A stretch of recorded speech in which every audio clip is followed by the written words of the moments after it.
Recently on Chismisan. Samantala, huling-huli sa camera ang mga suntukan ng mga sosyal.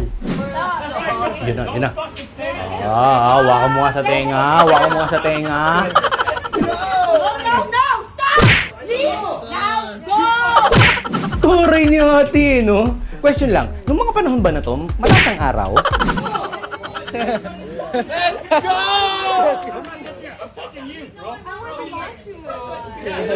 At talagang excited na excited sila magsuntukan yung dalawa eh, no?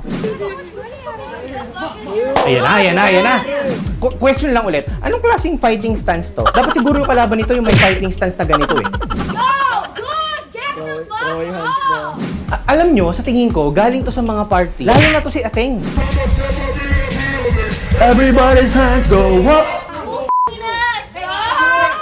Sabi ko going back sa kanilang suntukan, nagkaawatan na, buti naman. Ang hindi mabuti, ang pagtulakan nito ni Kuya, ang kanyang jowa. Very wrong, Brad. Very wrong. Ha?